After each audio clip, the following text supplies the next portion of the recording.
ছবি রিলিজ হচ্ছে এবং আপনাদের প্রতি এত কৃতজ্ঞ আমি, এত নাইস কমেন্ট করছেন, মানুষকে দেখানোর চেষ্টা করছেন, আমি আসতে পারছিলাম না।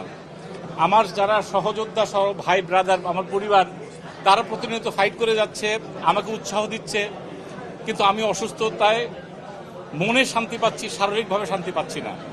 এই সময় আপনারা পাশে দাঁড়িয়েছেন এবং আপনারা, আমি যখন রিভিউ দেখেছি যে অনেক মানুষ সবাই এসছে, এটা আপনাদের ছাড়া কারো পক্ষে সম্ভব না।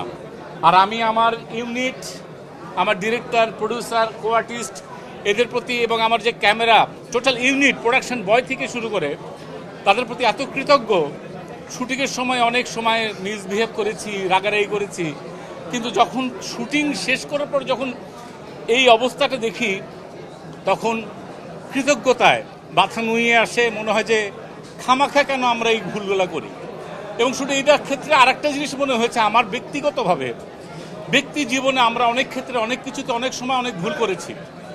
আমরা চাই এই যে সুন্দরভাবে আমরা ধর্ম বর্ণ নির্বিশেষে, দলগোত্র নির্বিশেষে আমরা সমস্ত সবাই বাংলাদেশে একসাথে থাকব, একসাথে সুখে দুঃখে থাকব, উৎসব করব এবং সবাই যেন আমরা সবসময় থাকতে পারি পরিবার নিয়ে।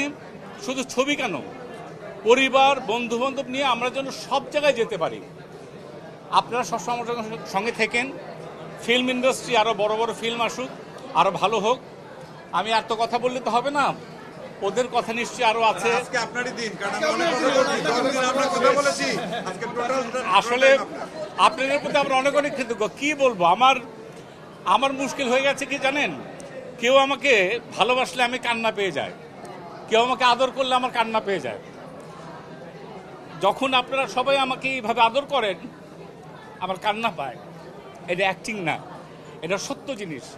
আমি আমার এই কেরিয়ার লাইফে আমার ছবি এসছে কয়েকটা, ন্যাশনাল অ্যাওয়ার্ডও পেয়েছি আমি, কিন্তু আমার এইভাবে কোনো ছবি কখনো জীবনে আসেনি, এত ক্যামেরা কখনো এইভাবে আমার সামনে আসেনি।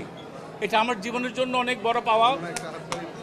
এবং আমি ডোপ প্রোডাকশন, চরকি, লাফিং এলিফ্যান্ট বা যারা আছে, আমরা মনে করি আমরা সবসময় একসঙ্গে থাকবো। ইটস এ নিউ এক্সপিরিয়েন্স আমার ক্যারিয়ার লাইফে। আপনাদের সবাইকে নিয়ে আরও কঠিন সুন্দর ভালো কাজ আমরা করতে চাই। আমি আমার কাছে গেছে, ও গেছে, যাওয়ার পরে ও দেখার পরে ওকে দেখে আমার মনে হলো কি যে কীভাবে নেবেন জানি না, ভুল ত্রুটি হলে ক্ষমা সুন্দর দৃষ্টিতে দেখেন। অনেক সময় থাকে না যে সাকসেসের পরে দেখা গেল যে লাফালাফি করছে, ওরা করছে, আমি যুদ্ধ করেছি কিন্তু সাকসেসের সময় আমি নাই। আমার কাছে ওইটা মনে হচ্ছে, ওকে দেখে মনে হচ্ছে যে আমার রিলি রেস, আমার কাজটা করেছে। আমি খুব ইমোশনাল হয়ে গেছিলাম। মৌ পরে ঠিক করলো, সেই জন্য মুশকিল হয়েছে যে ইমোশনাল হয়ে যায় ভাই। আর জিনিসটা তো অভিনয় পার্টটাই তো ইমোশনাল ভাই। রাগ করি, দুঃখ করি, ভালোবাসি, ইমোশনাল পার্ট। কথা না বলে আমার মনে হয় ছবি দেখবো, ছবি দেখে আরো প্রশ্ন, আমি তো আছি, অসুবিধা কি? যখন বলবেন আমি হাজির। এখন থেকে আসছি ইনশাল্লাহ। দোয়া করবেন। Love you.